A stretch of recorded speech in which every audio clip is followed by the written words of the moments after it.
அன்பான மாணவ செல்வங்கள் அனைவருக்கும் வணக்கம். இன்னைக்கு இந்த வீடியோல செல் வாழ்வின் அழகு இந்த லெசன்ல சைட்டோபிளாசம், செல்லின் நுண்ணுறுப்புகள், செல்லின் அளவு மற்றும் வடிவம் பத்தி பார்க்கலாம்.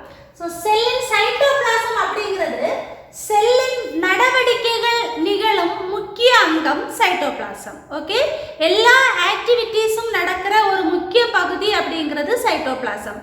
ஒரு செல்லோட லாஸ்ட் வீடியோல சொல்லியிருப்பேன், சைட்டோபிளாசம் அப்படிங்கிறது அரை திரவ அமைப்புடையது, அரை திரவ வடிவமுடையது அப்படின்னு சொல்லியிருப்போம் இல்லையா.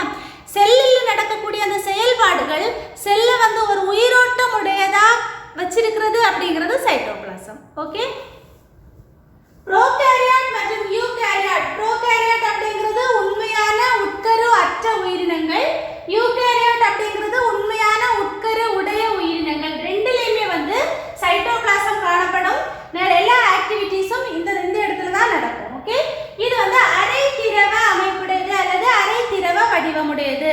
ஓகே, செல்லின் அனைத்து செயல்பாடுகள் நிகழும் முக்கிய அங்கமாக விளங்குவது சைட்டோபிளாசம். ஓகே, பல்வேறு வேதி வினைகள் செல்லினுள் நிகழ்ந்து செல்லை உயிருள்ள நிலையில் வச்சிருக்கோம். அப்ப செல் உயிருள்ள நிலையில் இருக்கணும் அப்படின்னா செல்லுக்குள்ளாடி நிறைய கெமிக்கல் ரியாக்ஷன்ஸ் நடக்கும். ஓகே, அதுக்கு ஹெல்ப் பண்றது இந்த சைட்டோபிளாசம். புரியுது இல்லையா? செல் நுண்ணுறுப்புகள்.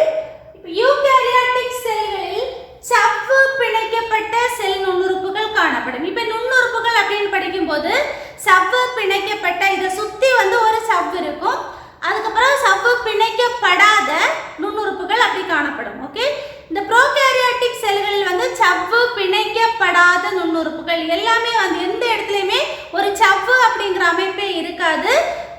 சவ்வு பிணைக்கப்பட்ட நுண்ணுறுப்புகள் அப்படின்னாலே யூகாரியாட்டிக் செல்கள். ஓகே, யூகாரியாட்டிக் செல்களில் சவ்வு பிணைக்கப்பட்ட, இம்பார்ட்டன்ட் क्वेश्चन, சவ்வு பிணைக்கப்பட்ட நுண்ணுறுப்புகளான எண்டோபிளாசம் வரை, கோல்கை உடலம், லைசோசோம்கள், மைட்டோகாண்ட்ரியா, நுண்ணுடலங்கள் மைக்ரோபாடிஸ் அப்படிங்கிறது கிளையாக்சிசோம், பெராக்சிசோம், ஸ்பெரசோம்ஸ், லோமசோம்ஸ், இது எல்லாமே நுண்ணுடலங்களுக்கு எடுத்துக்காட்டு. ஓகே, வாக்யூல்கள் இது எல்லாமே யூகாரியாட்டிக் செல்களில் காணப்படுகின்ற சவ்வு பிணைக்கப்பட்ட நுண்ணுறுப்புகளுக்கு எடுத்துக்காட்டு. ஓகே, இந்த மைட்டோகாண்ட்ரியா வரைகிறோம் அப்படின்னா அதை சுத்தி 2 அடுக்கு வரைவோம் இல்லையா, அதுதான் சவ்வு பிணைக்கப்பட்டது.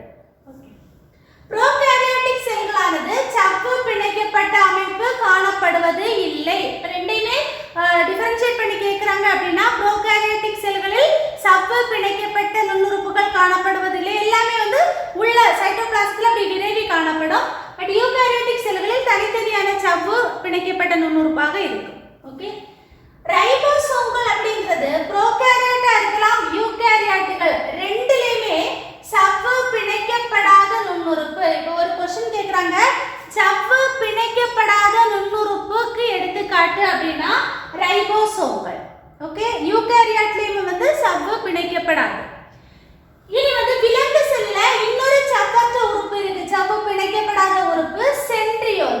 இந்த சென்ட்ரியோல் அப்படிங்கிறது செல் பிரிதலுக்கு உதவுகிறது. ஓகே, விலங்குகளில் சவ்வற்ற உறுப்பு அப்ப ரைபோசோம்கள் மற்றும் சென்ட்ரியோல்.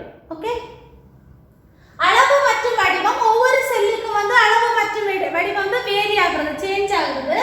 மிக சிறிய செல் அப்படிங்கிறது மைக்கோபிளாஸ்மா, 0.3 μm நீளம் உடையது. மிக சிறிய செல்லுக்கு எடுத்துக்காட்டு மைக்கோபிளாஸ்மா, 0.3 μm நீளமுடையது. இதை என்ன சொல்லுவாங்க அப்படின்னா PPLO, அதாவது பிளியூரோ நிமோனியா போன்ற உயிரிகள். பிளியூரோ நுரையீரல் சளிக்காய்ச்சலை தோற்றுவிக்கும், அதனால இது என்ன சொல்லுவாங்க, பிளியூரோ நிமோனியா போன்ற உயிரிகள் அப்படின்னு சொல்லுவாங்க. ஓகே, பாக்டீரியாவோட நீளம் 3 முதல் 5 μm. பாக்டீரியாவோட நீளம் 3 முதல் 5 μm நீளமுடையது. தனிமைப்படுத்தப்பட்ட மிக பெரிய ஒரு செல் என்பது நெருப்பு கோழியின் முட்டை, ஆஸ்ட்ரிச்சின் முட்டை தான் தனிமைப்படுத்தப்பட்ட மிக பெரிய ஒரு செல். ஓகே, ஐசோலேட் பண்ணி எடுத்தது. மனித உடலின் சிறிய செல் விந்தணு மற்றும் ஆர்பிசி, இது ரெண்டுமே ஒரே அளவு நீளமுடையது. மனித உடலின் சிறிய செல் ஆர்பிசி மற்றும்